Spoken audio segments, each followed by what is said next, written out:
He's finally matched his meat. You really licked his ass.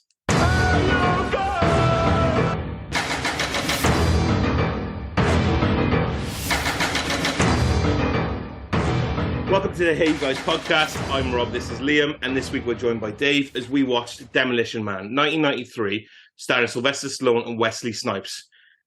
Now, I usually give you I give you a funny intro, and Liam gives you this is the cinematic experience intro. But this week, I did a deep dive onto the three seashells, because it's got to be approached on the bat. And the only thing I can figure out about those fucking seashells is you use two as chopsticks to clamp, and then one as a scraper. But what happens if you've got the runs? I mean, this is a lot to deal with. I mean, we're recording at 8:30 a.m. on a Sunday, and you've already used the word clamp and scoop and runs, and that's a lot to deal with. I mean, I preferred the mystery of the three seashells. I'm not sure if I'm enjoying the reality of it. That's the worst part. There are three seashells, so once you've used them, does the next person come in and use the same shitty seashells? Yeah. Or do they get replaced? I don't know. Yeah, are they like soap? Are they self-cleaning seashells? Yeah. I don't know. You would hope so. You said runs. I initially was going to say, and I'm going to say it now, what happens if you had the chicken shits? Like after fried chicken and beer. It's not a good... I didn't even know that was a thing, the chicken shits. I mean, I can fundamentally see where you're going there, but... Yeah, I'm not sure if I'm... There are a lot of issues with the future in this movie, and that's one of them. Supposedly it came from, like, one of the guys on the staff just mentioned the fact that he had seashells in his bathroom, and they're like, we'll just use that. We'll just go with that. Despite there was no thought as to whether it made sense. And I think it was actually Sylvester Stallone in an interview years later was trying to make sense of it and came up with the pincer movement, essentially, of clipping out the poop and then using the extra one to wipe your backside. Like wiping your backside with a seashell makes perfect sense. If you get round the back, hold them as a pincer, and then one of them slips, and all of a sudden you've just grabbed a handful of shit. It just doesn't work. It doesn't work. I mean, let's just stick with paper. The thing is, we don't even want to stick with paper. This is a ludicrous response to a problem which doesn't exist. The answer is Japan. I mean, I'm not sure if you guys have been to Japan and used a Japanese toilet. They are absolutely phenomenal. Like, it's not just like, water gets sprayed at you. You can pick where this water comes from, the temperature of the water, how many sprays are actually coming at you at one time. The seats are heated. It blow dries your ass afterwards. They have little noises, like courtesy noises. So if you're having a poop in in the public and you don't want people to hear, you press the button, it makes little bird tweeting sounds. These toilets actually exist. We don't need three fucking seashells. And make no mistake, this film, and we'll go into it in a moment, makes loads of surprisingly accurate predictions of the future. The three seashells isn't one of them. We could all live to be 3,000 years old. The three seashells are never going to arrive. I do think their future idea is problematic, and we'll get into like how this future seems to work when other things happen. But the other thing I wanted to mention was the whole sex scene. That's him a show as well. Did she give him a towel to wipe up the oyster in his shorts after if he went through it? What was the towel going for this morning? Yeah, I don't know. That was probably more of a sweaty issue rather than a... Yeah, but... Yeah, I think it's that. What's the end result of this for the man? Well, no, I did wonder that, and I was wondering if that explains, because she appears to have, and maybe this is a strong term, but a sex pit. I'm not sure if you noticed when she puts on the gown, she's dressed pretty sexy, and she gives him a towel and all that. She puts the thing on his head, but they don't sit on the sofa or sit on the floor. There's like a little inlet almost in the floor, so they sit in, and I'm not sure if that's designed specifically for them to have the virtual sex, but I mean, Jesus Christ, it's incredibly intense and horrendous. What it reminds me of is basically it's Avatar sex, right? It's Avatar sex without the weird ponytails. He's got a sex pit as well, though, haven't he? I think that is the sofa, isn't it? Yeah, because there doesn't appear to be one in there. No, because he fell into it, and that's what he used then when he knitted her a sweater. Yeah. Oh, so you think it's just a seating arrangement, like a futuristic scene? She's turned it into her love dungeon, I guess. Her love dungeon. It's just weird that of all the sofa, things, right? yeah. But it's just strange that everyone's fucked on my sofa, as you keep telling me. She just doesn't explain it to her. Everything else in the film, she's always explaining, this is the future, this is how we do things. But, as he says, that he's still of the mindset that they're going to do the hunka-chunka. And she doesn't think for a second to go, I should probably explain that we have virtual sex only now and there's no transmission of fluids. But no.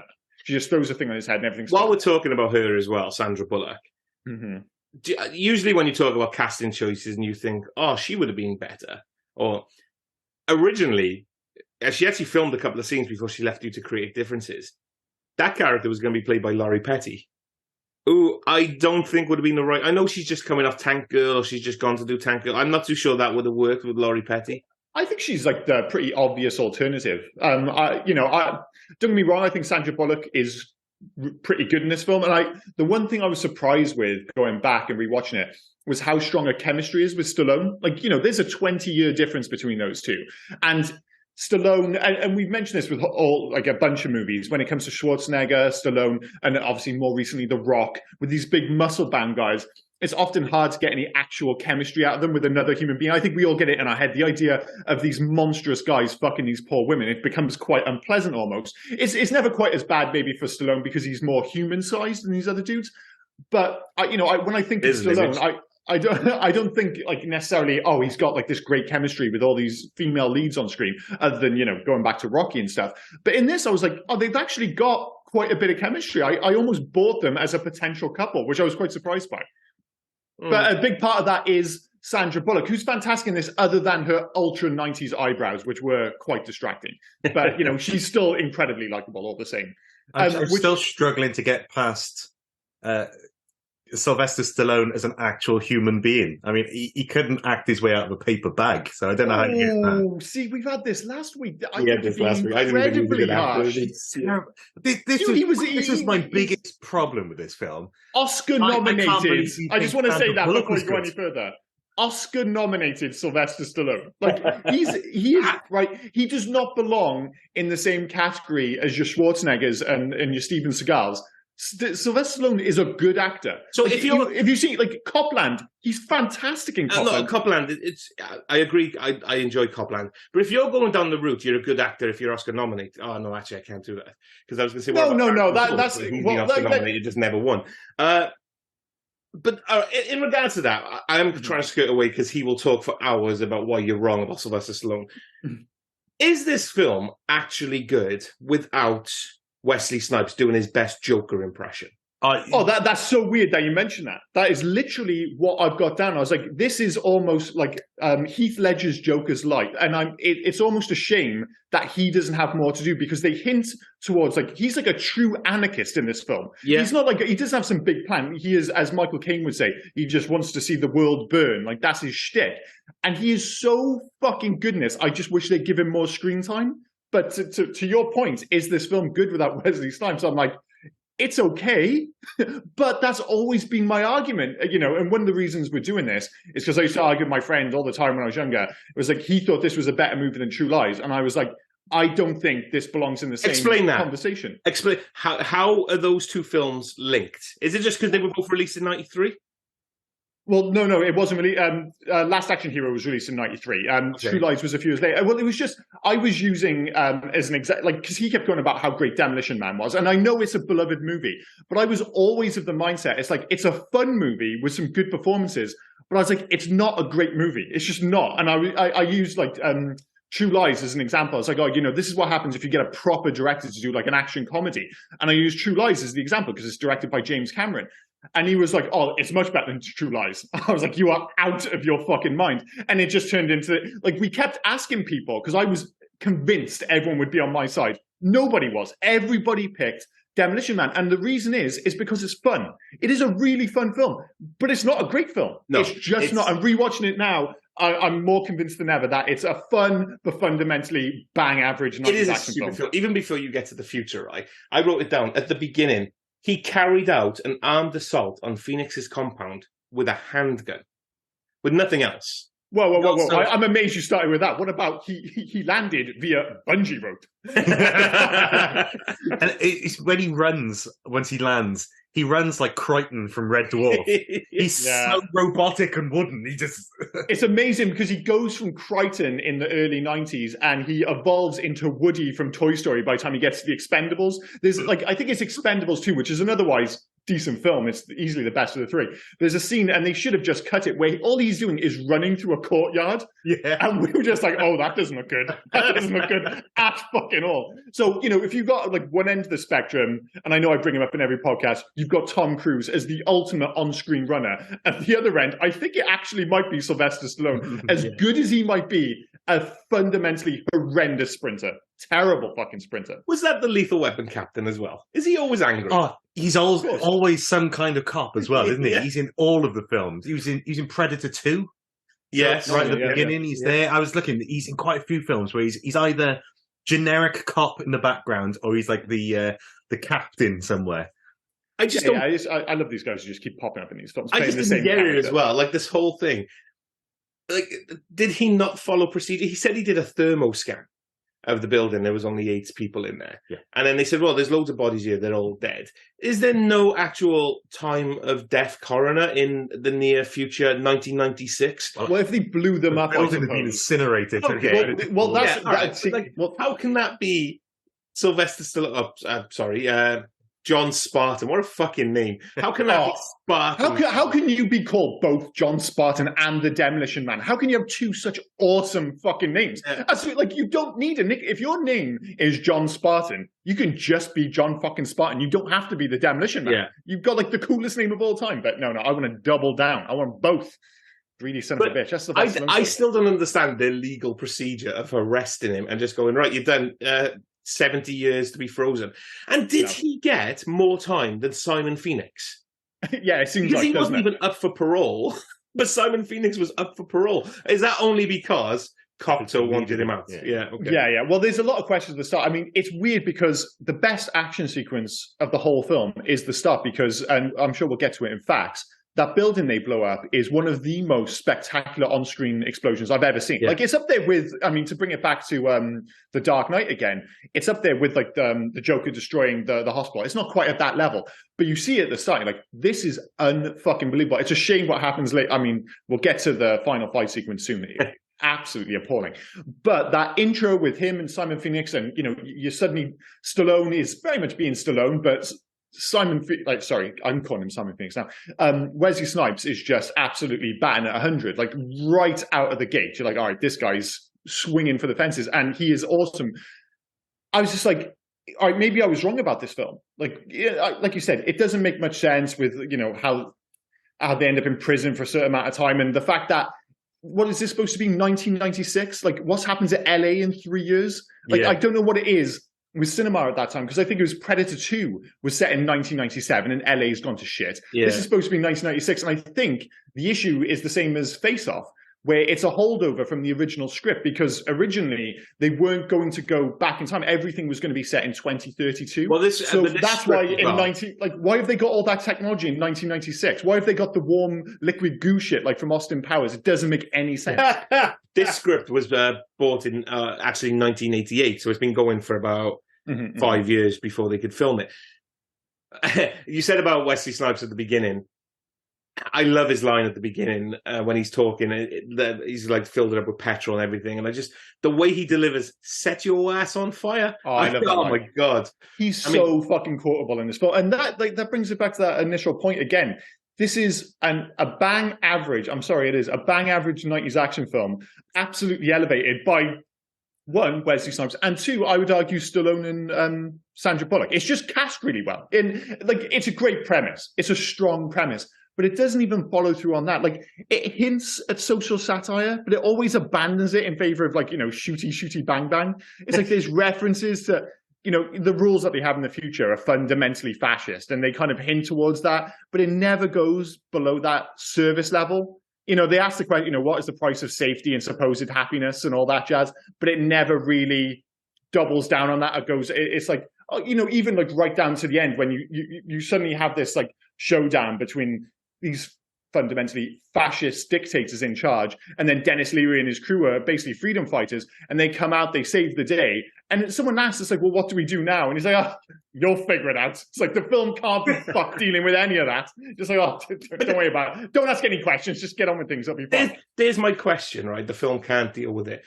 I wrote that I don't understand how the police can't deal with Simon Phoenix. So they're having trouble with one man, and I appreciate all of a sudden he's become the Terminator. They can't deal with one man, but they can keep the scraps, as they call them, underground. These guys that are armed, they have like Mad Max, they have like windmill ripoffs. axes and shit, but they can't actually take over. Like fucking 30 seconds, they would win. That's a great point. I never considered that. It's like, yeah, I appreciate exactly what you said. Simon Phoenix is something of a super soldier by this point, but none of them are ready for violence of any form. No. And these guys are underground. They're all dressed like I said, Mad Max 2 ripoffs. Why can't they just roll in and just kick everyone's ass? And if we're talking about that, right, that they're all underground and things like, I wrote this down. This is one of your Point Break Rob sandwich moments, right? Mm-hmm. Who's bottling the beer? Oh, that's a good point. Is it just like left? It could be There's just left no way. over. It's still carbonated. There's no way that beer, 30 years old. Well, we'll give them the benefit and say, so there was the big earthquake of, I think they say 2010, don't they? 2010, yeah. So 2010. So if you assume that after that, everything went to shit, and then there's the process of making things illegal. So if you give them like 2015, that's still 17 years. But like, I don't know, I've never drunk a 17-year-old bottle of beer. My wife said to me, she said, oh, well, obviously, it's only San Angeles, so it's coming from out of other cities. And well, that can't be right, because why wouldn't these people just leave the city and go elsewhere? Why are they underground? Well, that's another thing they never really mentioned, do they? Is the whole, like, what is the rest of the country doing? Is this like indicative of what the USA looks like in 2032? Or is this just San Angeles, or whatever it's called? And, are they kind of like boarded in almost like kind of a North Korea situation? Yeah. So it's like, if you're in there, you can't fucking leave. We've created our own little, fascist bubble where the police officers all dress like the Gestapo, but they're all kind of like super nice, so everything's fine. It's a really weird word, because it's quite dark.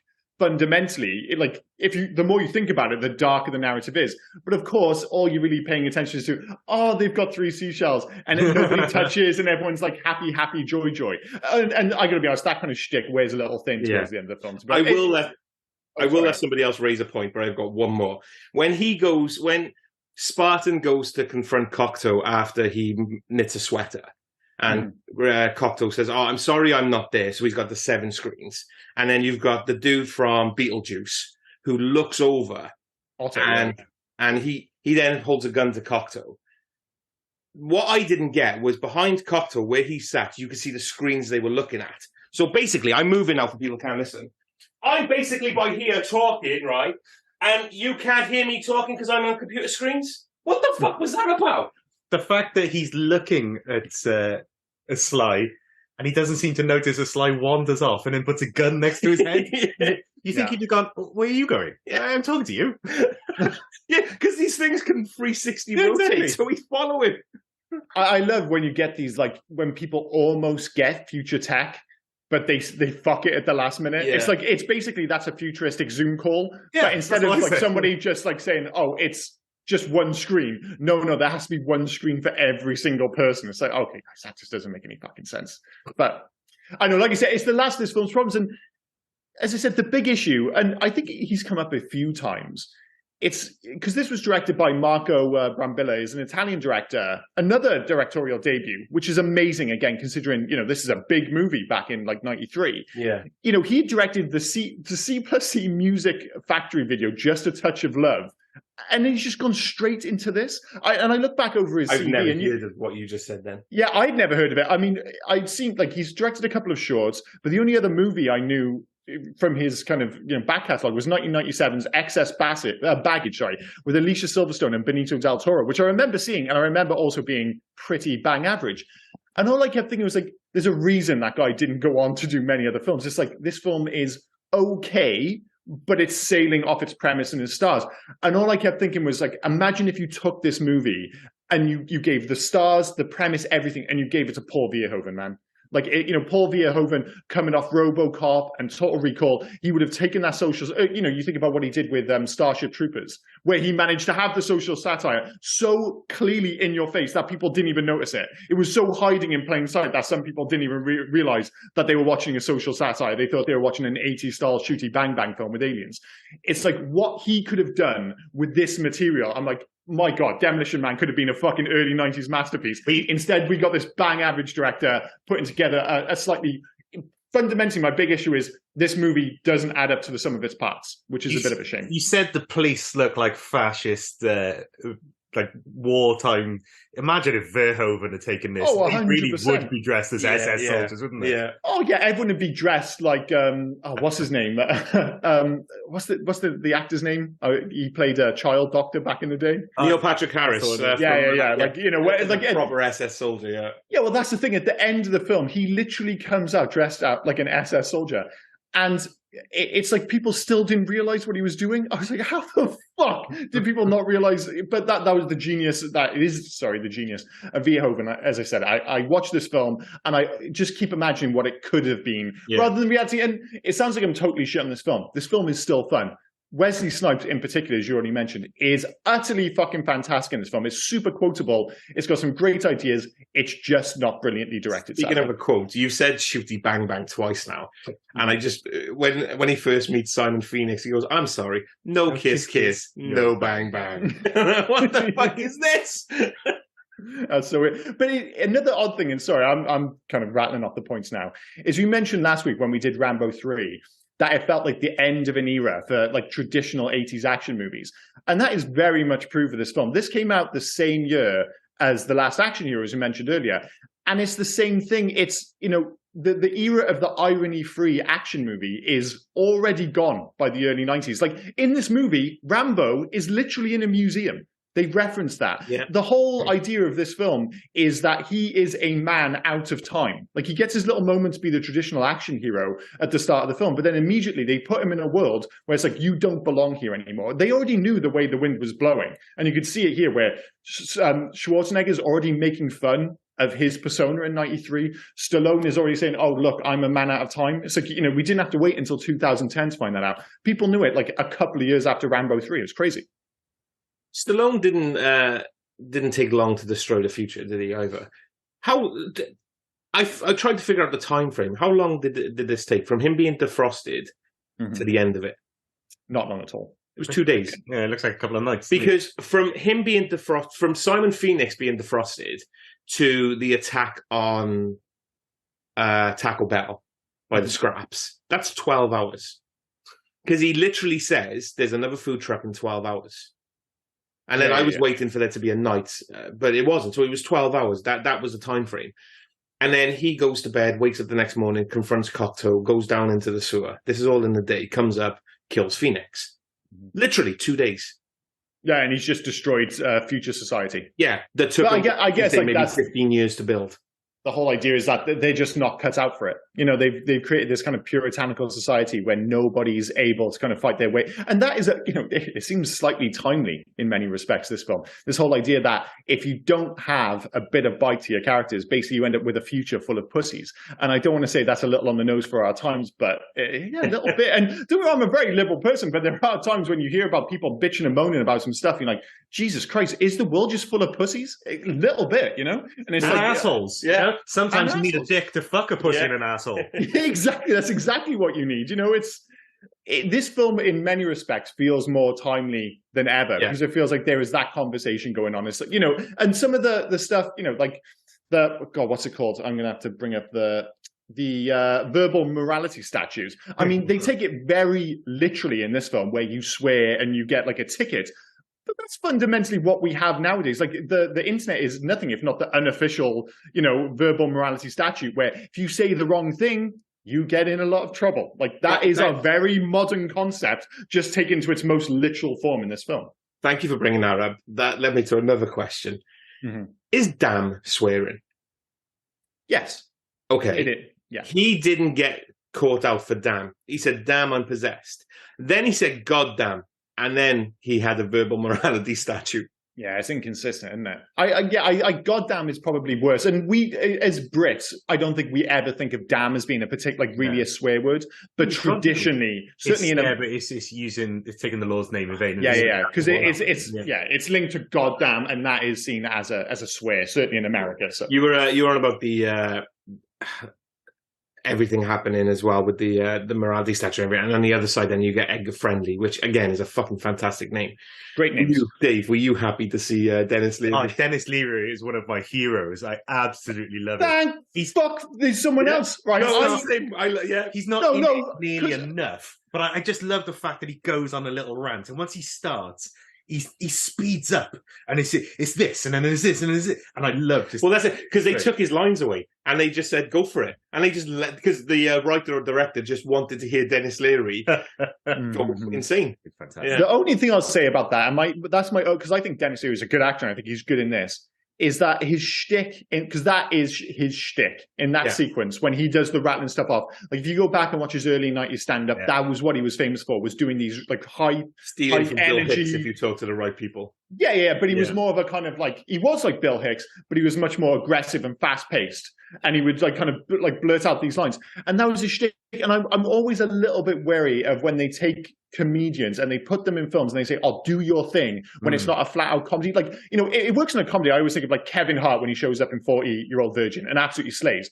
But this is closer to, say, Chris Rock in Lethal Weapon 4. There's sections in that where he's basically just doing his stand-up. And it's funny, but it feels a little forced. And I don't think Dennis Leary needs to have his shtick in this film because, as he's proved in the subsequent years, he's actually a really good fucking actor. Yeah. But the one thing I was so glad you mentioned how much you used to love him, because I mentioned to my wife, I was like, "Oh, you know, Dennis Leary's in this film." She's like, "Who's Dennis Leary?" And I was like, "Oh, I'll remind her. I'll send her the arsehole video. You all remember the arsehole video. I'm an asshole. Yeah, exactly. As soon as you hear, "I'm an arsehole, Dennis Leary," you have to sing the chorus.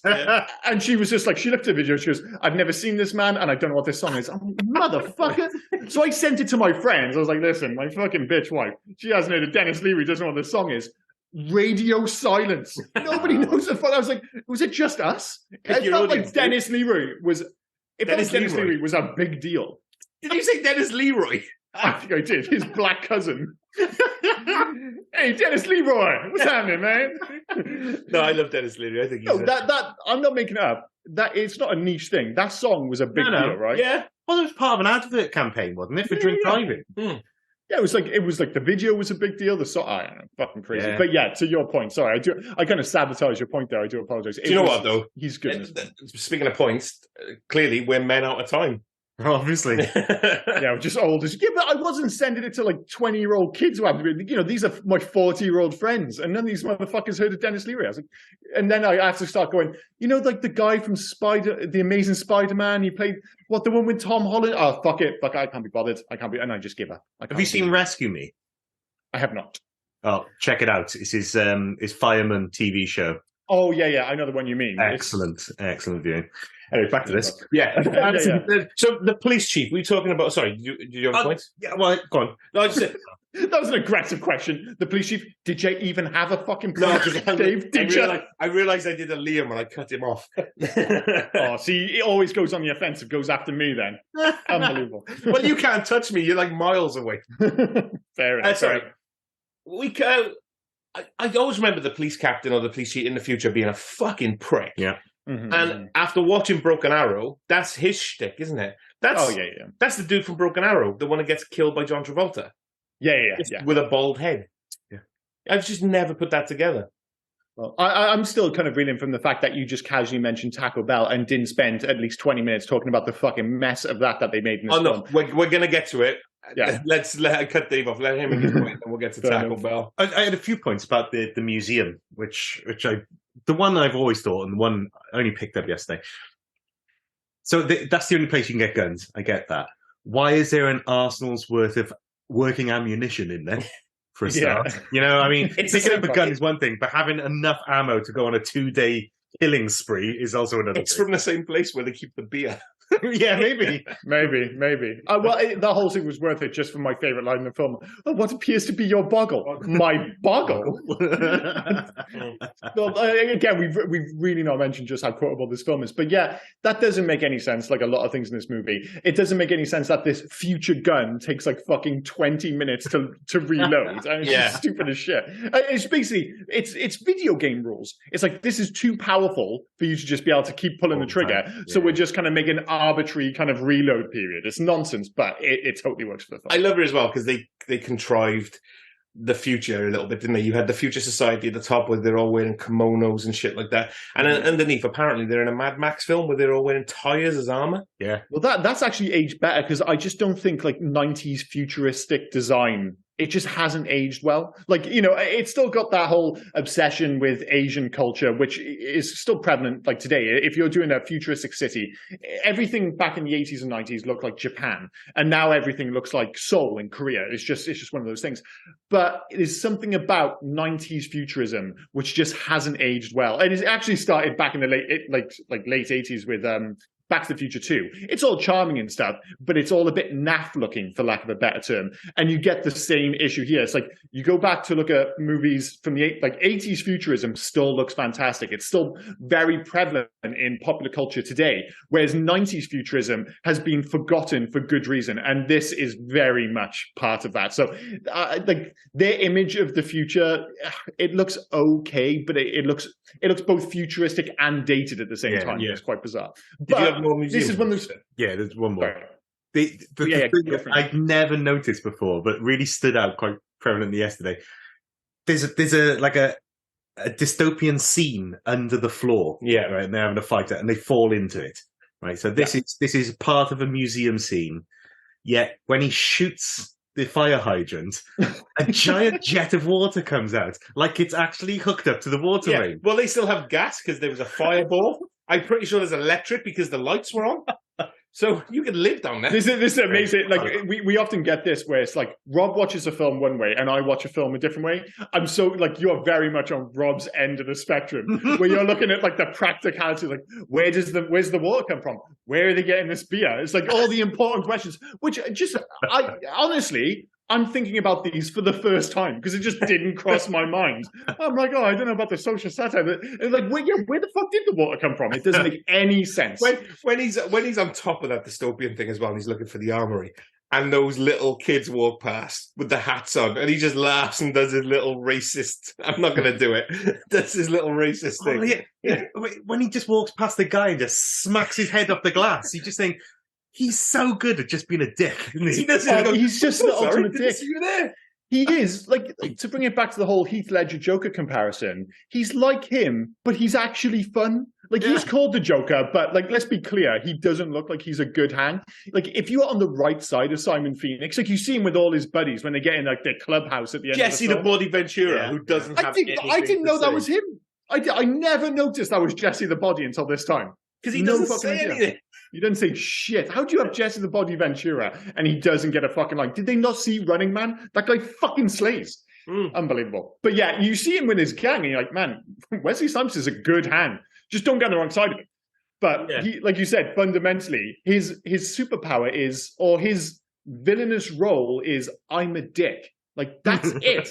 That's it. Like, what is your overriding character kind of like portrait? It's like, oh, I'm a bit of a bellend and I know Kung Fu. Like, oh, okay, fucking ace. The other thing I know we'll get into, but we're talking about is Kung Fu now. I didn't know, like, I read the fact first, and then I noticed it after I read the fact where he says some of his moves look clunky because he was too fast for the camera, so he had to slow his moves down. Oh, fuck off. That's just a bad director again. I'm not having that.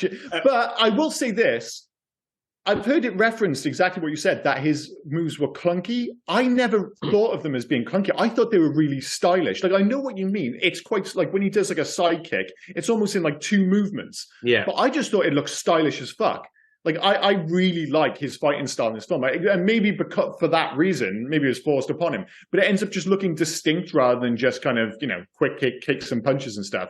He just looks like he's fundamentally in just a better fighter than everyone else, and he just doesn't need to exert himself beyond that. But I really like his fighting style as well. I think he looks very convincing anyway. I think they should have left him dressed as Chucky and not give him the like mad. Oh, 100%. Well, that is one of the big things. If you want to know how good and how fucking cool you are, like the whole Simon Says thing, which is slightly underplayed, but that shouldn't work. The hair shouldn't work. The outfit shouldn't work. Do you know what works? Everything. Everything works because fucking Wesley Snipes is just the man. He's so fucking cool in the early 90s. You know, I think of like White Men Can't Jump and stuff. Like that was his shtick. Like he's just badass. Like you already mentioned that his character trait is I'm a dick. And if he didn't have all the charisma in the world, it wouldn't work on screen. But because Wesley Snipes in the early 90s was an absolute charisma machine, it totally pays off. And he's so cool that you can dress him, like you said, like fucking Chucky. And he still looks, how does he still look badass? I remember when I was younger, I wanted that haircut because Wesley Snipes was such a badass until I realized, no, you can't pull that off. You're not that cool. No, the only person that did have that haircut was Dennis Rodman, wasn't it? yeah. Well, didn't he get it from this film? Yeah. Do you know, his coolness as well, when he's hacking into the Matrix and they tell him the police are on the way and then he hears the sirens. I just love it when he's still doing it. He just goes, fuck his affairs too. Oh, dude, he's so fucking badass in this film. Oh my God. Right, let's get to it. Let's get to the crux of this. Taco Bell. Yeah, well, it's weird because they were owned by the same company, Taco Bell and Pizza Hut. So if you've watched it in the UK, and you may not have noticed it, but once you do notice it, there's no unnoticing it. I think we'll... sorry, I just want to caveat that. It's not if you've watched it in the UK. If you've watched it on terrestrial TV in the UK. Yeah. Basically, they made the big thing that Taco Bell, like, if you watch this in America, it was fine. You saw Taco Bell, everyone said Taco Bell, no problem. In the UK, especially in the early 90s, Taco Bell just wasn't known. It has shown up since, but in the 90s, nobody knew what the fuck Taco Bell was. So all of a sudden, they change all the signs to Pizza Hut, but everybody gets dubbed over. And that might not be an issue if, say, I don't know, they said Taco Bell once in this film. They say Taco Bell about 76 fucking times. Why didn't you just make it Pizza Hut? What the fuck? It's insane. Once you notice it, it becomes legitimately distracting. Yeah. But you had the VHS, you said I had the VHS, and then I had the DVD, and it was always Taco Bell, and I just assumed it was an American thing. But then one day you're watching it on ITV, and they say Pizza Hut. What the fuck is this? And I think you mentioned it about the Pizza Hut sign. Yeah, go on. It's so badly superimposed over the top. So as the scene moves, it sort of jittery jumps around in the background. So it looks like someone's holding a bit of paper in front of the sign, you know? I love it as well because you've got, again, Raymond Cotter, where he's speaking in this posh voice. And he goes, I'd like you to join me to Taco Bell. But he goes, I'd like you to join me to Pizza Hut. Is that? We should all go to Pizza Hut. So, come on, guys. Just, like I said, it seemed needless because they're part of the same company. And if you're going to do, and they obviously did the voiceover work, they must have known it was going to be an issue. Why didn't you just shoot each sequence twice? It's not like you're reshooting an action sequence. It's just a dialogue scene. Just do it again and say Pizza this time. Did they know it was going to be an issue? Because like I said, if you had any purchased copy, you had Taco Bell. Yeah. It was in like a few European countries, and they brought it over here when they put it on terrestrial television. But I don't know if they thought it was going to be an issue because it's, I guess, America, and they think we know everything about them. So Taco Bell is just... You would think maybe somebody at Taco Bell, because as I said, part of the same company, it's like, oh wait, this film's going to be seen internationally. We don't go international. So hang on, this works. The owners of Taco Bell own Pizza Hut? Yeah, supposedly it's under the same umbrella. But yeah, it is what it is. But anyway, it doesn't make sense. And I was watching, I'd recorded it off TV like last year, so I just had it saved. So I was watching it on TV, and it has that issue still to this day, where everybody's saying Pizza Hut, and it's like really dodgily dubbed. It's because I pointed out to you a while back, didn't I? And then you recorded it off TV. Because I've only ever seen it once. I think maybe late 90s, where they had the Pizza Hut thing on TV. So at least with their future predictions, they didn't get that right. That the only restaurant in the world is fucking Taco Bell. Like, so does that mean you could only eat low grade Mexican food forever? But what was that? Like, is there different versions of Taco Bell? Like you've got many Tesco's. You get Tesco Extra, Tesco Metro. Yeah, but you're still getting Tesco goods. It doesn't matter how small the Tesco is. You're still buying Tesco stuff. Yeah, bad impression. But what do you fancy tonight? Should we have Mexican or should we have Mexican? Or bad Mexican? Like Taco Bell's pretty bad. It's okay. But whatever they put on the plate, though, what they put in front of him was not Mexican, unless that was weird deconstructed. That was definitely Mexican. They were little tortilla chips with some things on them. Was that? Yeah. It was Mexican as fuck. I was too busy singing Jolly Green Giant. Oh yeah, we'll get to that in a minute. We've got to say mini that for the music section. Come on, that's fantastic. Yeah. But we will mention the fact that as dopey as this film is, and we mentioned it briefly at the top, just how accurate some of the future predictions are. And I listed a whole fucking bunch. So they outlined, the puritanical times that we live in, iPads, obsession with nostalgia, control of language, I mentioned earlier, the internet has become the unofficial verbal morality statute, self-driving cars, issue with physical contact, abundance of reliance on therapy and positive reinforcement, Zoom calls, albeit with needless number of screens, Schwarzenegger as president, pretty fucking close in the end, digital currency, voice-activated tech, and anti-smoking laws. That's all in this fucking film, and those are just the ones I listed. Like, they did a good job of saying, well, this is what the future is going to look like, only it's going to look more 90s, I suppose. Oh, he said that then, like, they banned smoking and everything, and the whole thing, smoking's bad for you, so it's illegal, salt's bad. How is Associate Bob fat? Yeah, how is he? But yeah, like, what is he eating? Well, I mind you saying that. Can they all be ripped? I'm going to say semen's quite calorific. Oh, no, they don't. Can't even get also, he's a eunuch, I think. That's what they're selling him as. But the thing is, though, you say that, they're saying, oh, you can't drink, you can't smoke, but you can eat Taco Bell for every meal. That's pretty fucking unhealthy. I would bang on weight pretty fast if all I was eating was dodgy Mexican food. And this makes me think, right, again, any other city just a few miles down the road, is there a McDonald's? Yeah.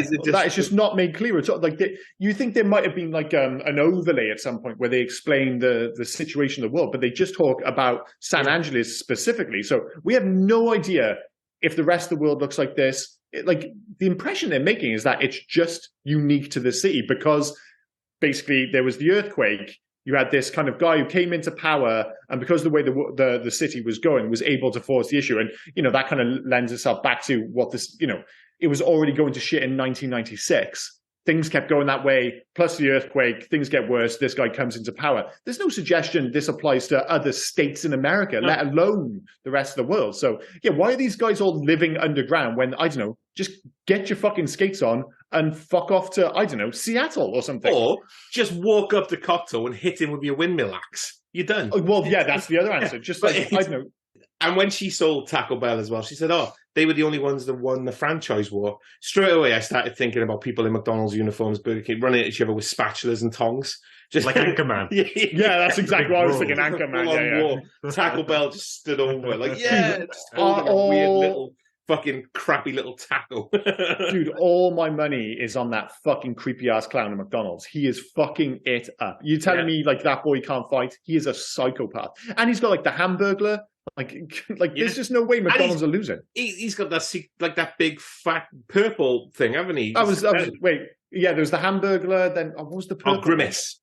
Grimace is big fat. I used to work at McDonald's. Oh no, but that's the thing. They were all quite famous. I remember all those fucking characters. I like Burger King have literally just got the Burger King. Although let's be clear, he looks like he might be able to fight as well. But I'm not sure if he's got a gang. I guess does he have his own subjects? I don't know. Who sounds more intimidating, Burger King or Hungry Jack? Because if you're in Australia, Burger King's called Hungry Jack's. Really? Yeah. Well, Hungry Jack sounds more threatening, but this is definitely in America. But you've seen send in Hungry Jack. Yeah, but I mean, the Burger King doesn't sound threatening until you see the Burger King. He's quite fucking creepy. And I'm not sure if he's as creepy as Ronald McDonald. I mean, he is peak creepiness. But what have Taco Bell got their own kind of like franchise characters? I don't think so. It's a little dog, isn't it? A Chihuahua. Oh, really? I think so. Oh, Jesus Christ! How the hell did they win the franchise war? It doesn't make any sense. Bless her. Wendy's not winning much, as she looks like Pippi Longstocking. Also, Wendy's is shit. I mean, I think there's only a couple in the whole of the UK. I had them over in America. It's not very nice. Is there Wendy's over here? Well, there was years ago. The first time I had Wendy's was in London in like the mid-90s. But I've never seen one over here since. I had one in New York a couple of years ago because I hadn't had it since then. And it was bang average at best. I mean, a lot of fast food is, but it's nothing to write home about. Although I had, what's that? I'm not sure if it's Thai or Philippines, the new chicken place, which is popping up all over the place. Oh, dude, that place is the bomb.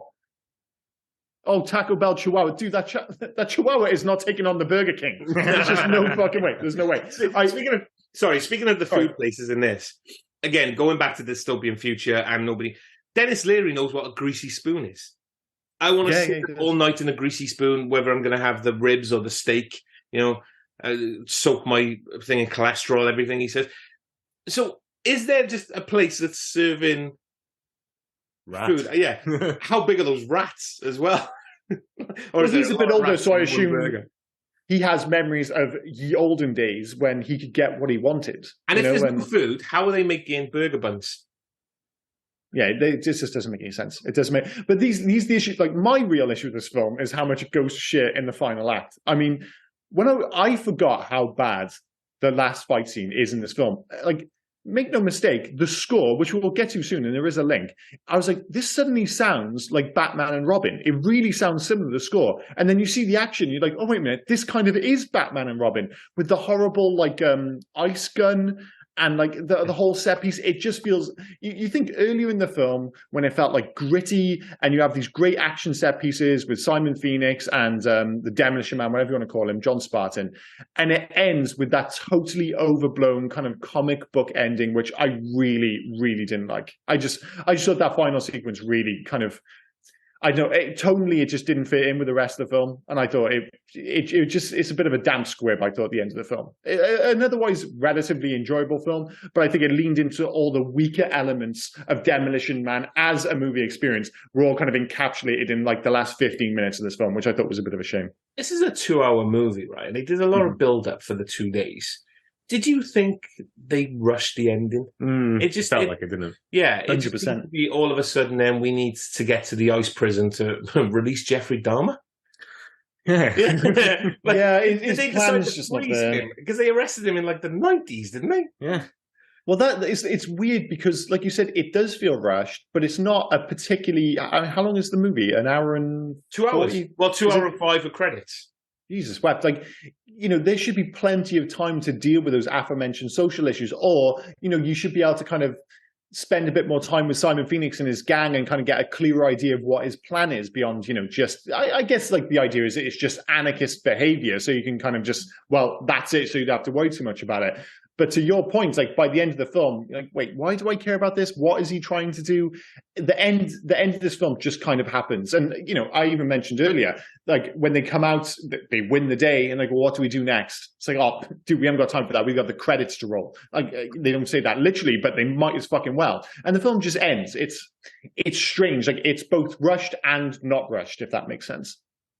If this was a 90-minute movie, fair enough. But it's like, it's 2 hours long. You've got the time to deal with these things. It just, I'm not sure what it spends that time doing. Like, I look back, I'm like, well, what were they doing for the last 30 minutes of this movie? And I think they were just maybe building on I think they leaned into the relationship between Sylvester Stallone and Sandra Bullock instead, which is fine, but it definitely comes at the cost of the overall narrative and the whole Wesley Snipes thing, which is a shame because the emphasis should have been on Wesley Snipes versus Sylvester Stallone rather than is Sylvester Stallone going to fuck Sandra Bullock, which I think is what it kind of became. And I don't know if it's just me, but I know you've already said it, but I didn't buy their chemistry. Yeah. I don't think the acting in this film was particularly good, full stop. So I didn't buy anything they sold. No, like, the only one who is really realizes what film he's in, again, is Wesley Snipes. He knows what film he's in and he's having fun with it. Everyone else is like, oh, this is a satire on the future. This is what it's going to be. And they were acting dead serious for something that just needed to be fun and enjoyable. So yeah. I just think it's a mixed bag, really. It is. I think it's based on expectations. Like, if you tell me you're going to have like the romantic leads in this film are Sylvester Stallone and Sandra Bullock when she was like in her like mid to late 20s and he's in his like late 40s, I immediately think, oh, this is going to be a horror show. And I think because my expectations are low in that regard, I was like, oh, I think they've actually got okay chemistry. Like, it never feels gross or overly weird. They're perfectly decent on screen together. I just think the big issue is that they lean too much into that. I think it really should have been like the poster that had the whole Stallone versus Snipes thing. And they lose sight of that towards the end of the film. It's like, you either turn this into an interesting social satire. They obviously had no interest in that. So it's like, well, by the end, make it a proper Stallone versus Snipes showdown, where you've got this fast-talking, quick-witted Snipes versus the old lumbering Stallone. And it's just, it never quite becomes that. And when they do finally have the face-off, you end up with this CG mess of a Batman and Robin ripoff. I know that doesn't make any sense because Batman and Robin came out later, but that's what it feels like watching it in 2023 at least. So it's a shame that the film, like you said earlier, it's never quite the sum of its parts. It never reaches the heights. And I think when people look back at this film, and the reason they have such a fond memory of it is they're like, oh, well, it was, Stallone almost kind of making fun of his archetype, and very much a big part of it is the fact that Snipes is just so good in this film. And again, if you're just reading the log line for this film, criminal and police officer get frozen. They're out of time characters in the future, and they fight. Whatever. God, that's a clumsy logline, but you know what I mean. It's like you can see why people have fond memories of it, but when you go back, you're saying like, oh man, this doesn't come together, does it? It just doesn't. I forgot Benjamin Bratt was in this film. There we go. I completely forgot he was in this film. Just because you see, like he did was it Miss Congeniality with Sandra Bullock as well. But he's a pussy in this film. He hasn't got a clue. And don't get me wrong, don't get me started on the fact that you've got to say everybody's full name. That wound me up. But yeah, that shtick, Alfredo Garcia and Zachary Lamb and all this stuff. Just fucking use a nickname, Jesus Christ. But the one thing he did do, which I thought was quite funny, was covering the oldies, their little oldies station, where they're just covering commercials. They're so catchy. I mean, we'll mention like the score and stuff later on, but all I remember from this film are a bunch of jingles, and the jingles are effective because we didn't grow up with these jingles because they're all American. Yeah, I know those jingles still to this day because of Demolition Man. I didn't need to rewatch it to remember Armour Hot Dog and Jolly Green Giant and stuff. They were just buried in my head because of this fucking movie. So yeah, I was wondering, it's like, if you had a jingles radio station and it was all like back from the 80s and 90s and stuff, and you were driving the car, tell me you wouldn't be tempted to turn over and be like, I'm going to listen to this for like 30 fucking minutes. I'd bob along to the Mr. Soft Treebor Mint advert. 100%. Soft. Dude, honestly, you would just, if you were nobody reused that song for a Viagra advert. How much of a conversation thing would it be if you were in the car with your friends and you just put on the oldies channel and it was all just jingles from like the 80s and 90s? That was fucking slay. It would be like this complete nostalgia trip for everyone. I don't know. I'm sure it's like a rights issue, or I don't know, maybe it's more mental than I'm thinking it is. But I just think if you had a radio station and played nothing but jingles, I think it'd slay. I think it'd do well. Right. I know we got to move on, but I did want to bring up one more thing before we do. I know the science in this is ropey, everything, but oh yeah, the science behind a little blue ball that can turn everything frozen except for Sylvester Stallone, I just didn't understand. He got out of the water. I think it was like but he got out of the water, but then it froze everything, even the crane. But then he didn't get frozen because he let go of the crane, landed on what was already freezing on the ground, didn't freeze. Yeah, but the blue line had gone. It's just that wave, isn't it? Once it's gone. So once a wave is gone, I think it's fine. I kind of treated it almost like in my head, like kind of like slow moving electricity. Like you can see where the electricity is going, so you can jump out the way of it, and then you can where it's been is okay afterwards, but just don't be there when it's passing through, as it were. So that's how I kind of mentally treated it. But I'm not going to defend it because it's all part of that really shitty finale that I absolutely despise. The best casting in this film had to be young and old Ward and William Smithers. Because, dude, you could have just thought that the old guy was the young guy had makekeup on to be cool. Yeah. Just be clear, not Wesley Snipes. That fucking guy. Yeah, that's dude. The best casting in this film. Is that fucking dude? To get the old and the young guy together, they're perfect. They were like father and son at that moment. Yeah. I'm pretty sure they were shown prevalently in the trailer. Just forget about Snipes. Get these fucking pants instead. Ridiculous. Anything else you want to cover before we move on? I did like the foam in the car when the car crashed. Oh, that was when it becomes a cannoli. Yeah, but it's just the fact that this thing managed to totally engulf him, harden before he crashed, but leave him enough space to breathe inside and not rip every single hair out of his face when he got out of it. What it reminded me of a little bit was, when they kind of punched their way out of the dogs at the end of Ghostbusters. Yeah. When they break off the arm and they kind of punch it kind of has that vibe, but obviously not dog shaped. But I'm wondering, is there any kind of would that work? It looks like it might work. If you could create a kind of I don't know, a goo, a foam that hardens immediately, but not too much that it's going to kill you. I don't know. Yeah, but it sprayed him on the inside. So I don't understand how, like you say, how it created a bubble around him. Yeah. Yeah. That's the thing. If you don't create a bubble around you, I assume you die of lack of oxygen. And if it does create a bubble around you when you crash, you still rattle around in there. Yeah. So Also, these police cars seem to be made of tin because he was able to take that hydraulic door off pretty easily. Pretty quick. Yeah.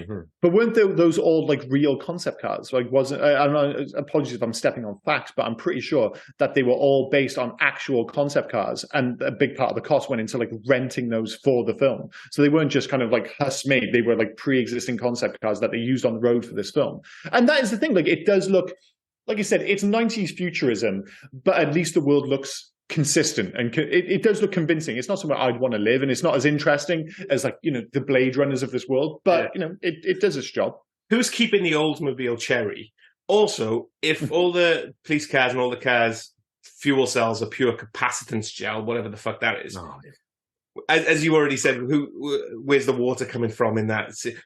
Where's the petrol coming from for that car? I assume they would just be stuff like they would have just kind of, I don't know. Yeah, but after 30 years of not being used, well, it still works in Mad Max, I suppose. You know, Mad Max, like, they're still using old. You know, I'm sure they're not. Well, I don't know. They are. They were refining it. They were refining it. No, you're right. They're right. I don't know. Another question that nobody has the answer to, because I don't think they've really thought about it. Well, I'm assuming, like everything else, it's all coming from Seattle, where Liam was. Where everything's just normal. It's just you know, it's just 2032 in Seattle. This guy sat around there having normal Zoom calls, just eating a McDonald's, going, "Fucking hell, have you been to San Angeles lately? What the fuck's going on over there?" Yeah, since the quake in 2010, they've just gone off the fucking rails. I think they've got like this guy in charge. It's like a North Korea thing. You can't come in, you can't leave. Supposedly this guy's underground, dressed like Mad Max. It's like Mad Max. Where do they get the outfits from? I have no fucking idea. We can't even figure out where they get the beer from, let alone the fucking suits. It's insane. Crazy. They made this film thinking people will love this. There won't be three assholes around the computer trying to fucking question what's going on. Yeah. Make no mistake, three assholes for sure. Yeah. So yeah, that's Demolition Man. Should we move on to the other what's the next one we usually do? Favorite scene? Yeah, we've got favorite scene. So for me, I think I mentioned earlier, it's very much the opening sequence. I know some of the stuff doesn't make sense, and they end up in prison for like bizarre amounts of time. But like the building being blown up, you know, the complete polar opposite of what the end is. The end is like a dodgy 90s CG fest. The intro with the fight sequences are much better. That just, the way they shot the building being blown up, the fact that obviously they were able to blow up an actual building or just looks to business. The whole 96 LA thing, despite the fact I don't know how LA has gone to shit that much in 3 years, I still just don't think it makes any sense. That whole sequence, I think, looks fantastic. I actually think the film looks worse when it goes to the future. So that's my favorite film. Favorite scene of the film, sorry. Dave? Oh, it's got to be the final fight scene. I mean, God. No. I really like it when they go down into the sewer. So when they first get down there, it's a total change of scenery. Yeah. I like the rat burger. You know, it just makes it all a bit more interesting. And he looks so at home down there. And I like the fact that he eats the burger. I love the fact that he finishes the burger. I think in most films they would have him like bite it and turn around and like spit it out. They cut to a minute ago. He's like, he's enjoying it. He finishes it. I love it when he finds out his rat. The first instinct is to sniff it. Yeah. Oh, this does smell like fat. Yeah, you know, that epitomizes the whole he doesn't belong, doesn't it? Because he now only belongs in the sewer with all the the sewer people. Yeah. I like that. It looks cool. No, they're two great scenes. For me, it's just a little scene. It's him hacking the Matrix, where he's arguing with the computer. I think it's Wesley Snipes just having so much fun. Yeah. It's like when it beeps at him and says you've been fined, he's just there going, just arguing with the computer. I think you might actually be right. I think that whole sequence from when he goes to the museum and goes, the what's my boggle throw, how much do you weigh, throws him through the window, leading up to the fight with the police officers. It's like that sequence is the closest we get to pure unadulterated Wesley Snipes in this film. And it's like, that's probably where the movie's at its best. So I think you're right. It starts off as well when they've got, it's more CCTV cameras than London, apparently, where they see him in the car he nicked from the doctor. And it's just this little tiny, and the way he gets out of it, where he's got to put his hands up and just, it's like trying to get out of a sports car and aerial atom if it's my size. You just squeeze out of the fucking thing. Again, though, a pretty accurate prediction of the future with like city cars and stuff. Those tiny little things you get. Yeah. I'm like, dude, you can't be driving around one of those with any kind of pair of balls. It's just absolutely out of the question. Sorry, it is. But I love that, and I've already said it, but when the coppers show up and he just goes, "Fuck, it's a fast too." It's just like, so I much like He's when awesome. he blows the car up, the way he does his weird little prancing run. Yeah. He runs off. He's just having so much fun, isn't he? Yeah. Oh, he's going And for it. the code to kill the guy with the anti-graffiti Lucky number 7. Lucky 77.7-777/7. Jesus Christ. There's a lot of sevens in that. The thing is, it's one of those like passwords. Is it so ludicrous that it's genius? It's like if you were guessing someone's password, you might go 777. You wouldn't go 777/77 Yeah. dash 7777. There's so many sevens. Like nobody in their right mind is guessing this password. There's no Speaking fucking of passwords, can I bring? Sorry, I just want to remember something. When they're trying to figure out Simon Phoenix's encoding when they're in the car, because he's a seamstress, right? And then they go, "Oh, it's was it unauthorized access?" Because obviously they've. And she went, "No, it's Lenina Huxley." Oh, okay, if it's you, you just have everything. Yeah, what the fuck? Was it like an override button? Because she just sort of goes, "No, override." Okay. Yeah. It's like, yeah, you think there's this big, like I get it from a narrative perspective. They're like, oh, this is like information nobody's supposed to have because they've obviously done naughty things. But she just literally says, override. Okay, that's fine then. Yeah, and it's like that fucking button. Your technology is the worst. Your security is useless. Terrible. All the codes are 7s. I love how he's saying this, right? But he argued to the fuck when it was in Return of the Jedi and they had an override button to stop everybody talking to themselves. It's Return the Jedi. Let it go. They're on the speeder bikes. And Luke Skywalker goes, "Oh, jam their comms. Press the button in the middle." Why has every speeder bike got a jamming button for their own fucking comms? But it was fine in Return of the Jedi. But yeah, with the override button, no, fuck this shit. I get something my wife said apples and about oranges, mate. Apples and oranges. They were all so goody. Yeah. Is it the point where they just assumed that no one would press the override? I think that is it. I honestly think that might be it. I think it's just, and if they're trying to pull that as like a joke, as in like, oh well, nobody, like we don't have any security because nobody would dare. They don't pull the joke off either, so it just becomes weird. It just doesn't make any sense in the film, sadly. Should we move on to Loves and Hates? Yeah. Love one, the intro in the exploding building, or you mentioned it, obviously linked to my favorite sequence. Snipes is a true anarchist, and 3, Stallone and Bullock with genuine chemistry. I know you guys disagree, but I was pleasantly surprised by their on-screen chemistry. So they're my 3 loves for this film. Dave? But it's mostly Snipes. Yeah, number 1 is Snipes. I mean, he's such a fun character. I mean, he's pretty much fun in everything he does. But he really, really pulls the arse out of this one. He loves it.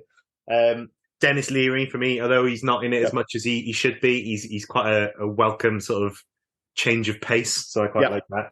And the 3 seashells. I mean, it's just had my mind going for the last 2 or 3 days. You know, that's what everyone remembers. Flowing. Yeah. If you mention to this day there's 3 seashells, everyone remember. Oh, that's Demolition. It's like if you mention 3 tits, right? It's oh yeah, it's 100%. Yeah, 3 seashells, 3 tits, 3 anything, and just bizarrely becomes remembered. Like you think a 3 dick film. You know?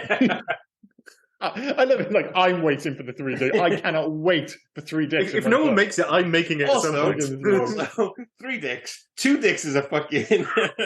3 dicks is a mess. What's the name of like the dragon with 3 necks in Godzilla? Is it Gamora or something like that? Not Gamora. She's from fucking Guardians of the Galaxy. Anyway, let's move on. Was that all of them, or do you have a third? Well, that's all. Yeah. Sorry. Wesley Snipes again. He's top bill. Like you can't deny him. He's having so much fun. I do like the intro. I haven't mentioned it much, but the dystopian thing, and I love the fact he can take down all the guys with a handgun.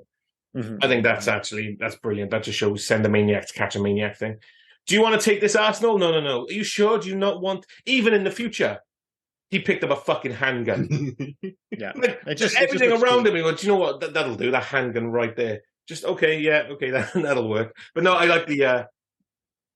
And I did, I mean, you said it go. You thinking for about 2 or 3 days. It's got me thinking for decades. That 3 seashells. Every now and then it just pops up, thinking, how the fuck did they use that? So it's bizarre that it's become so memorable. It really is. In terms of hates, I already mentioned I hate the finale. Very Batman and Robin. Really didn't like it.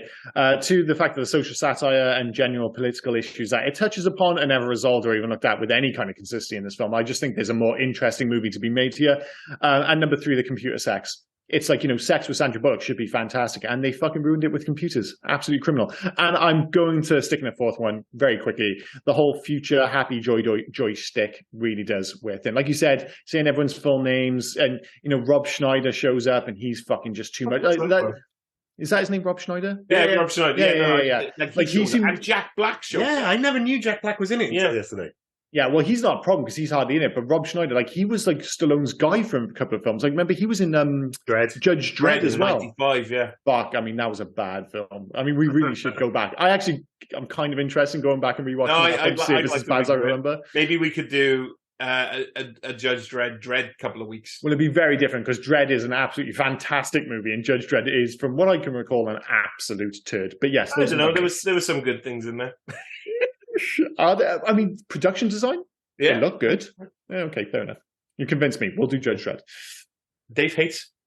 I know Liam doesn't have as much of a problem with it, but I just think the acting in this is pretty shit. I mean, just generally, all of the police officers are wooden. I know that might be they're trying to sell their characters as what they are now. Yeah. They're all very tame and very, very nice, but it just looks wooden and a bit rubbish. The idea of there being no fluid transfers in the future, I mean, if that's the future, then I'm done. Yeah, I know. Yeah. I'm a big fan of fluid transfer in general. And the ending's pretty weak, isn't it? It is, yeah. The ending's poor. For me, I'm going to join the both of you and say the ending. Yep. I'm not a fan of the ending. And so I'm a man, fluid transfer, the whole sex thing. No, I'm not a fan of that either. But for me, the third one is definitely the inconsistency, nobody thinking about this whole future thing where this is the future, but there's no answers to why it's like this and why there's beer down here, or why there's bread there, or why these guys can't take it, why they just, it all just seems really like you had to take it on face value. And it just didn't seem to work for me. So the inconsistency in the writing, the directing, whatever that is, about the whole future thing, just seemed to be it didn't. Well, it's just another one of those things. Yeah, I get it. No, I agree. It's just I think it's part and parcel of the whole. They kind of go. It's like a bit of a halfway house film. It doesn't quite know what it wants to be. Does it want to explain away this future? Does it want to dig into the social issues of the time? Some of the morality questions that it kind of poses. No, it just wants to get on with the story. And as I said, it almost turns into a romantic movie. It's trying to do a few too many things, sadly, and I think it should have stayed on target a little bit more. Yeah, for lack of a better term. Alternative titles? Yeah, we got a few. Some of them are belters for this, aren't they? Jesus Christ. You've looked at some of them, have you? Have you got any you want to go? No, go for it. It's all yours. So the ones I found, basically, it's all in line of demolition. Mm-hmm. So alternative words for demolition in different countries, right? So Argentina, this was called the Wrecker. Jesus Christ. Paul. Yep. In Brazil, it was called the Demolisher. I mean, is that any more ridiculous? I don't know. Maybe it just sounds a little bit more practical. Like it sounds like an actual job. Yep. I'm the Demolisher rather than the Demolition Man. In Bulgaria, it was called the Destroyer. Yeah. They're just looking at a thesaurus and going. Yeah. What are the synonyms for Demolition Man? Croatia, it was just called Smasher. Yeah. Okay. Estonia, it was called Crusher. This is where it just gets a bit more ludicrous now. Lithuania, it was called Everything is Destructive. Just everything's destructive. It's almost a little bit more thoughtful, if anything. Yep. Portugal, it was called Daredevil Man. Okay, that doesn't make any sense. No. Taiwan, it was called Superman. No, that doesn't work at all. Why? The last one, right, Turkey. I'm not too sure if Google Translate knew what was going on, or the person that put the in Turkey, it's just called punitive. Punitive? Yeah.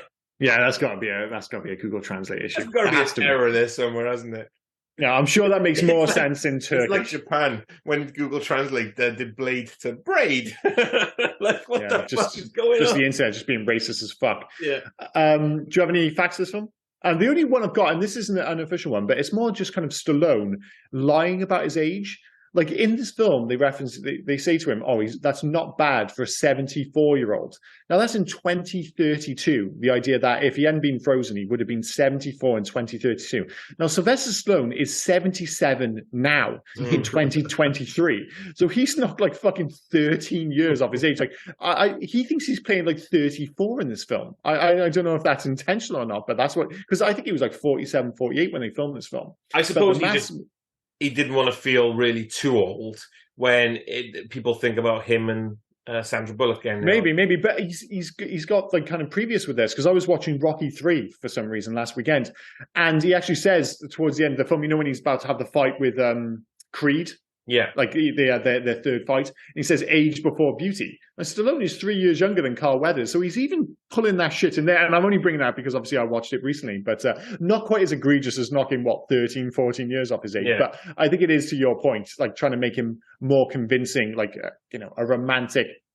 trying to increase his romantic compatibility with Sandra Bullock, who must have been 26, 27, I suppose. And I'll let you go now, Dave. I'll let you do facts. I just wanted to bring up that one because you said about that. That's the reason they cut his daughter scenes out of it, because they had his daughter scenes in it for test screenings, but some of the audience didn't like the fact that when he's got scenes with his daughter, and then they're implying that he's fucking a woman the same age as his daughter, so they cut the daughter scenes out of it because of that.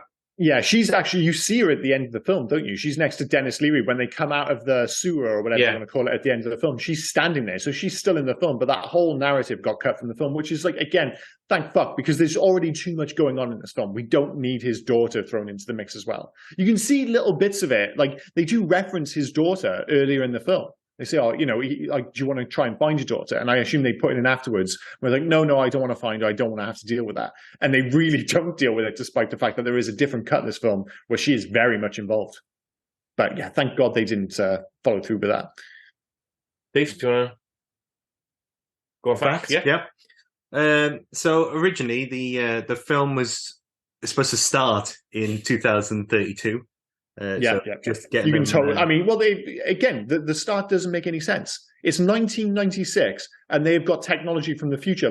Like they can freeze all these. Like they're clearly in a lab from 2032 at the start of this film. Although one thing I will say, and I'm not sure if you guys can figure it out, because obviously this is before CG was prevalent. It just kind of started showing up in T2 and Jurassic Park. But that sequence when Sylvester Stallone is frozen and the camera kind of moves around him, I'm like, it looks legitimately amazing, and I could not for the life of me figure out how they did it. But they just like, it looks cool, but it just doesn't make any sense in 1996. And how you didn't see his junk. I mean, they got did it close. Really fucking close. At one point, I was like, can I see his junk? Is that his junk? It's right fucking there. But yeah, the whole sequence, technically at least, I couldn't figure out how they did it in 93. It looks cool, but my brain's still going, wait, this is supposed to be 1996? It's so dumb. And you notice when they get unfrozen, like all those years later in 2032, it looks the fucking same. Yeah, it does. Why? Because it is. They put the scene, with Phoenix and everything in the building, that is an afterthought. So it's put in there just to show you how bad it was and why they've needed to change things. So I think that definitely benefits the film. Mm-hmm. We've said about Wesley Snipes having to slow himself down for the camera, which sounds like bullshit. But there's a good quote from Dennis Leary who said that secretly they have to reshoot some of his scenes with a stuntman at night. Because that seems harsh. Yeah, you can kind of imagine Wesley Snipes being unwilling to reshoot things and then him having to do it behind his back, couldn't you? I actually, like you said, I actually think it works out for the best. I think the action sequences in this film look pretty cool. So we've got another one. Sandra Bullock's dress apparently weighed over 40 pounds. All the gemstones and that's the one when they went to Taco Bell, yeah? When they go to Taco Bell, yeah. She gets a bit over animated when she's recounted some of the action, and she rips part of her dress apart. So if you then see her, she's always got her arms down by the side of her where she's holding her dress together. Fantastic. What else we got?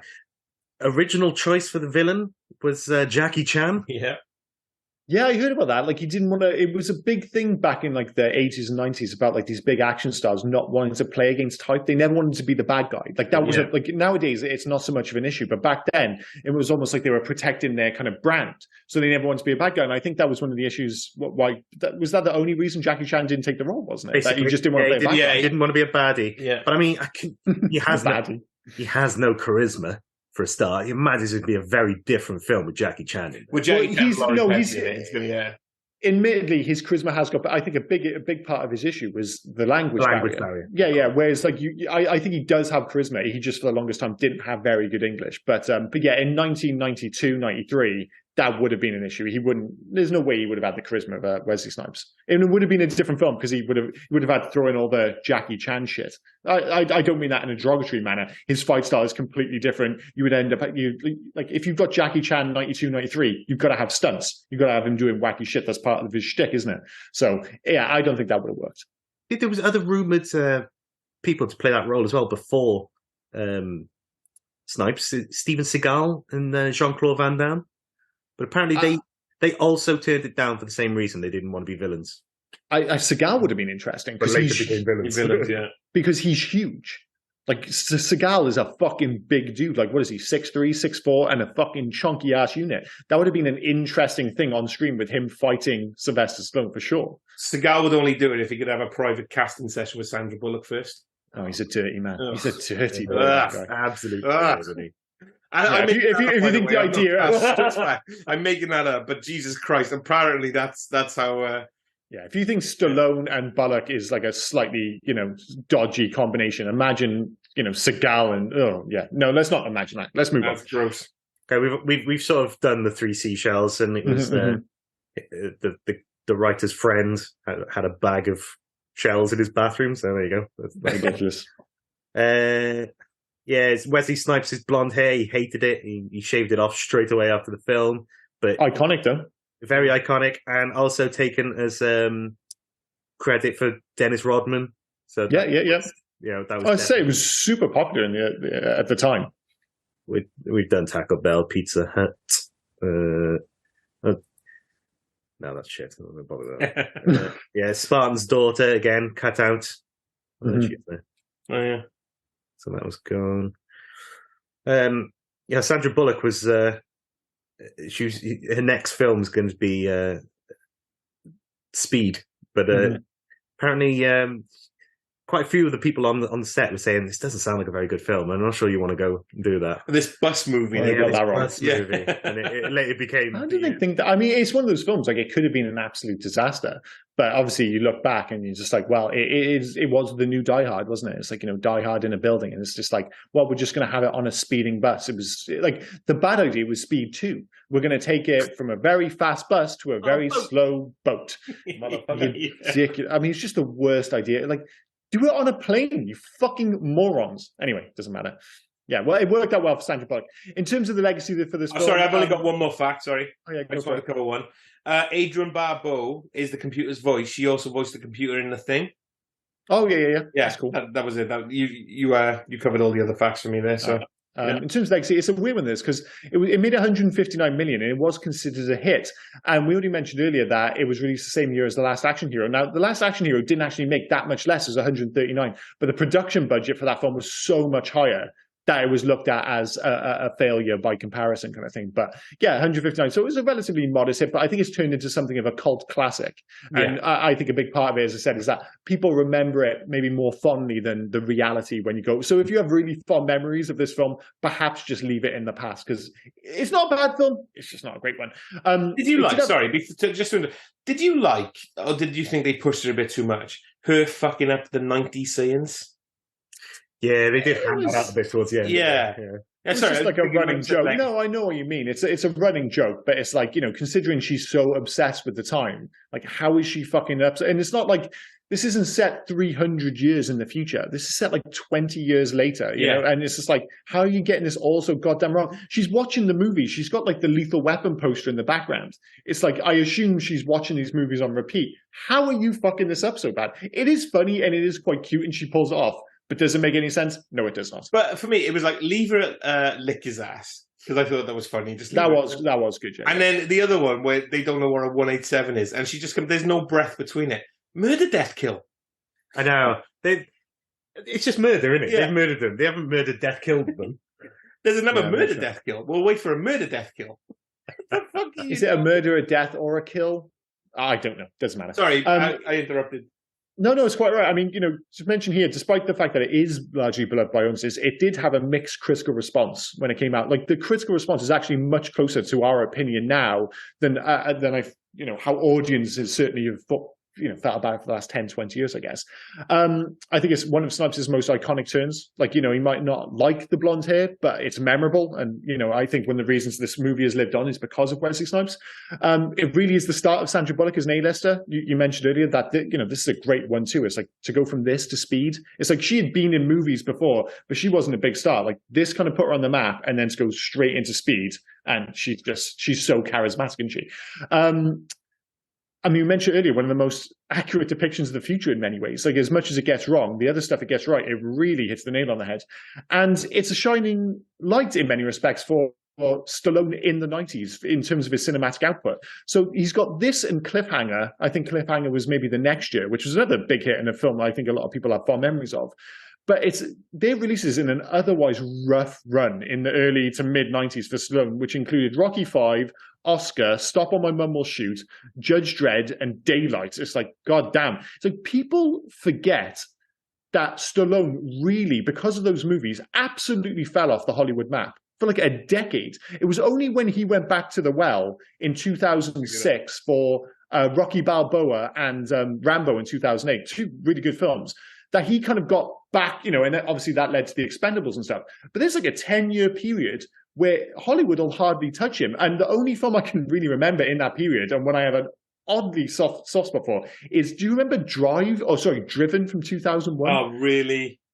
I honestly, it's a bad film. Yeah. But for some reason at the time, I had a total soft spot for. I've seen that film. I owned it on DVD and I've seen it far too many times. This is usually the kind of thing you say rather than me. But it's like, I've seen Driven like 20 times and I hadn't thought about it until I started rewatching it. I've got to interrupt you there, right? Because you said about his bad films and stuff. I was talking to Dave off pod and I went, do you consider Stallone a good actor? And he said no. The only thing I think he was a good actor in was... Well, no. I didn't say I think he's a good actor in it. The only films I particularly like were Demolition Man and Stop or My Mum Will Shoot. Fucking love that film. No Rocky, no Rambo, none of this stuff. I love Estelle Getty. She's brilliant in that film. That film is ass, dude. I love it. It's great. It's great fun. It's got that early 90s nostalgic comedy. It's not too serious. It's fun.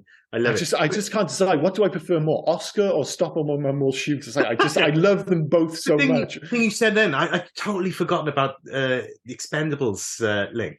The opening scene to this film is basically like a dry run for the Expendables because he's got his beret on, he's running terribly, he's killing anything that moves. And it is just like 30 years, we're going to make this a whole film. And the start of this film, you've absolutely hit the nail on the head there. It totally feels like sorry, what's the name of the film? I was going to say Untouchable. I had Untouchable sitting in my head. The Expendables movie, just without the rest of the Expendables. It absolutely does. Like, you could almost have the opening sequence with the exploding building and everything.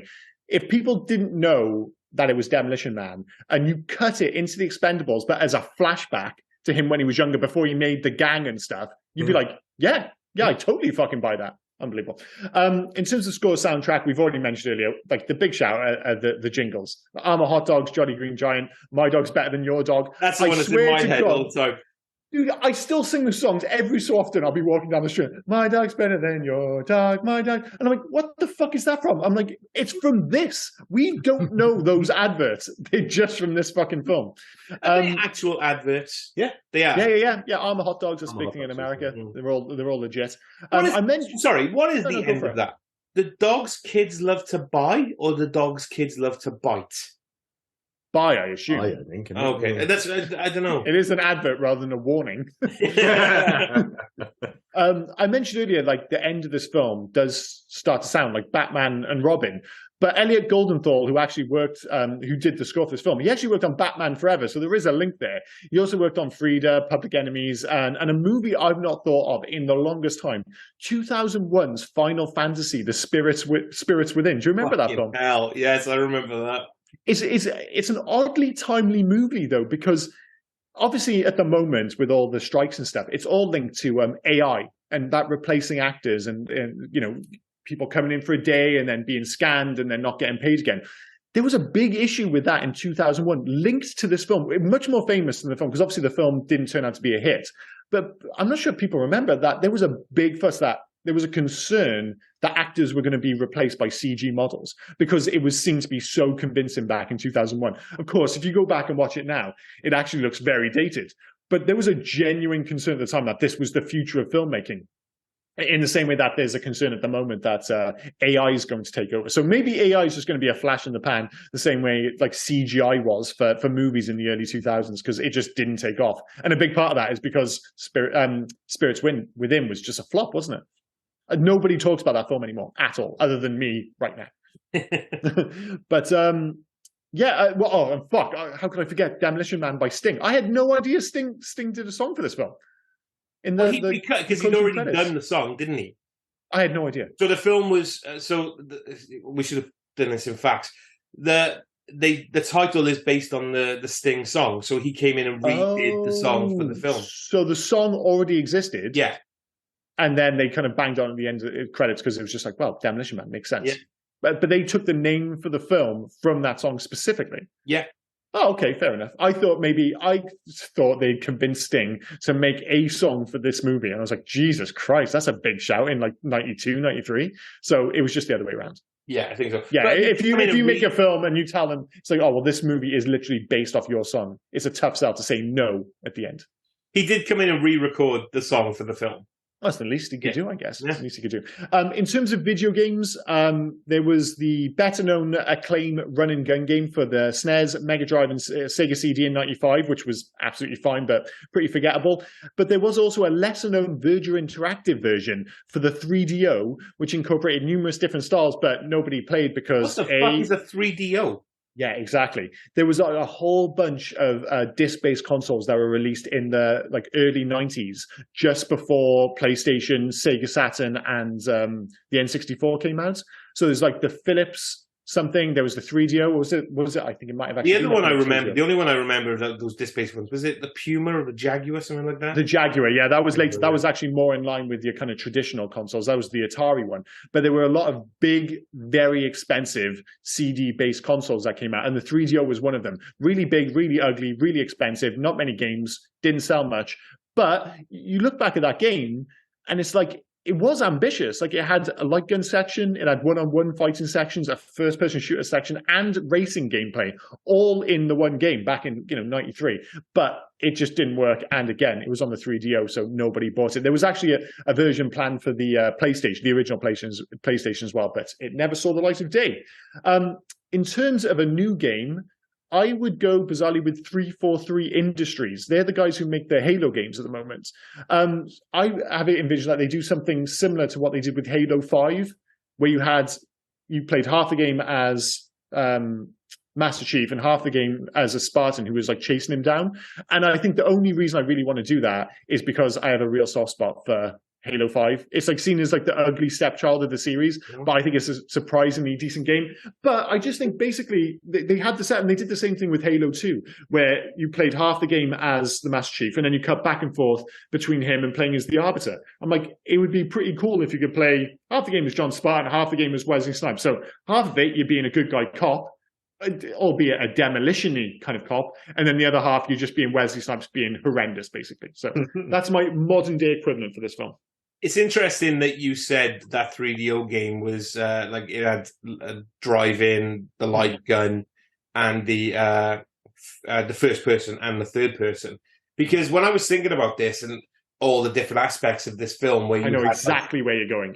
You had the beginning scene in the in 1996, and then you got the driving, the chasing scene, and you got lots of shooting. I mean, you know where I'm going anyway. The original Die Hard trilogy from PlayStation 1, where each... And Sega Saturn, because I played on the Sega Saturn, yeah. Each film was a different style. So you had the games called Die Hard Trilogy. So if you chose Die Hard 1, it's a third-person mode where you're trying to get up the levels of the building. If you chose to then play Die Hard 2, it's first-person shooter in the airport. And if you chose Die Hard 3, it's driving the taxi to disarm bombs. And everybody just picked Die Hard with a vengeance because you could run over pedestrians and you get blood all over the mirror and stuff. That was all anyone did. Yeah. It was like you had to drive from one area to the other to like detonate the bomb. Sorry, so the bombs didn't detonate, obviously. But yeah, all you ended up doing was running over pedestrians. So it just murdered people. It was a ridiculous game. You murdered more people than the bombs would have taken out just to get. 100%. Yeah. It's like, you kind of, you disarmed the bomb, but you did murder 150 civilians on the way, including many women and children, sadly. But I would put all those kind of aspects into a newer version of Demolition Man. I think it's like a really interesting, maybe people think of it as being too simplistic now, but the idea that you just take a different movie, they did something similar with Star Wars Arcade back in the day, but even not to that extent, like, really with that, it's like 3 different types of games for 3 different movies, but it would work with one movie as well, like you said, for this, so I think it's a good shout. I can't remember what the team who made that is. I have no idea whatsoever. For some reason I got in my head maybe THQ. It might well be. Can't remember. I mean, it was released in like 95, 96, wasn't it? But recommendations and scores. This is going to be an interesting one, I think. I'll rattle off first. I mean, I think it's about as 3-star a movie as you're going to get. I always thought it was something of a 3-star film, and I feel very much the same way. Would I recommend it? It's a weird one, because if you haven't seen it, I would recommend it because it's still fun. Like, as I said, like the film, it never quite reaches the heights it should. But I think Stallone's fun in it. I think Sandra Bullock's fun in it. And I think Snipes is absolutely fantastic in it. So, yeah, you can still... And there are a lot of... I think there's fun to be taken from this idea of watching a film from 92, 93. And it's kind of... when people think of a past film and its interpretation of the future, people immediately go to Back to the Future 2, don't they? Whereas this, I know we haven't reached 2032, but a lot of this stuff is surprisingly prevalent in today's society. So I think there's a bit of fun to that as well. But if you have seen this film before and you're asking me, should I rewatch it? I would say no. If you have fond memories, perhaps leave them in the past, because it's probably not going to be as good as you remember, sadly. How about you guys? Dave? Yeah, you're spot on, nearly. I think... I had watched it not that long ago, but again, just sat and watched it, not really critiqued it too much. It's a different context when you watch it for something like this. Yeah, so in my mind, it was more of a 4-star, but having watched it last night, it's definitely a 3-star film. I think I would recommend it, but on that proviso of it's a bit cheesy, but it's a bit of fun. Yep. It's not really much of a change for me. I in the past, I probably would have called it a 4-star, a 3-star. It would have been a 4-star. Only moved from 3 to 4 because it was saved by Wesley Snipes. It's the same now. And it's a 2-star film, but it's saved by Wesley Snipes pushes it to a 3 for me. And it needs more of him in it. It's just, he's so good in it. And again, if you haven't seen it, see it. If you want to rewatch it, watch it for Wesley Snipes and just understand that the rest of it is just a bit shit, but keep it in the past. If you're fond memories of it, keep your fond memories. So I don't think we're all too far away. We're all pretty much in the same place. Yeah. It was just weird because, as I said, I remember talking to my friends about it and everyone having really fond memories of this film. And I was always a bit perplexed because I always thought it was just an average film elevated by some good performances. And as I said, I still feel very much that way about it. And like you say, it's still fun. And that is the thing. For all its faults, it's a fun movie. Especially if you don't go... Like, we're watching it in a slightly different way. We're kind of forcing ourselves to be very critical of this film, to pick faults in it. But if you go in and just kind of let it wash over you, the reason it's so popular is because conceptually it's interesting. It's a high-concept film, and it's an interesting concept at that. And you've got these great leads at the front of it, and they both do their part. It's just the film around it just isn't as interesting as it should be. As I said, there's a 5-star Paul Verhoeven directed version of this film that exists in my brain. This is not it. It's a 3-star, absolutely fine film, which I think lives on longer in the memory than maybe it should for a lot of people. Because it's just those things. It's not Wesley Snipes' look, the 3 seashells, the whole Sandra Bullock thing with, they obviously have their unique intonation in terms of the way they talk. As silly as it all is, it's all memorable. it's like as dodgy as this film can be, and like I think you're not a million miles off when you said it's a 2-star film, which is elevated to 3-star by some solid performances. I think you might be right. But I think what it is, above all else, is memorable. It has loads of individually memorable moments and design choices in this film, which, live long in the memory, long after the kind of, the fundamental filmmaking would. You don't feel, can you remember the directorial style of Demolition Man? No, nobody fucking remembers that. Everyone just remembers the 3 seashells and Wesley Snipes' haircut, and that's fine. But yes, it belongs very much in the past, sadly. So 3 stars for me as well. So as have we already given away what we're going to do next week? Or? No, I don't think we have. Usually, like we say, it's always a surprise for one of us to give the other. But this kind of follows on from the weird argument you and your friends have had to link these 2 films together. So yeah, well, what are we doing next week? Yeah. Well, we are doing True Lies because that was the big argument. Another high concept film. The thing is with True Lies, I don't think the concept is as interesting or as memorable, but I always thought back as like, well, this is what a kind of action comedy looks like when it's done by a really good director. So I have very fond memories of True Lies as being a fundamentally well-made film. So again, I've not seen it for a while. Maybe next week we'll find out it's actually I'd be amazed if it's bang out. It's fucking James Cameron. Go fuck. So if we're comparing these 2 films, you joining us next week, Dave? I'm happy to join you. Yeah.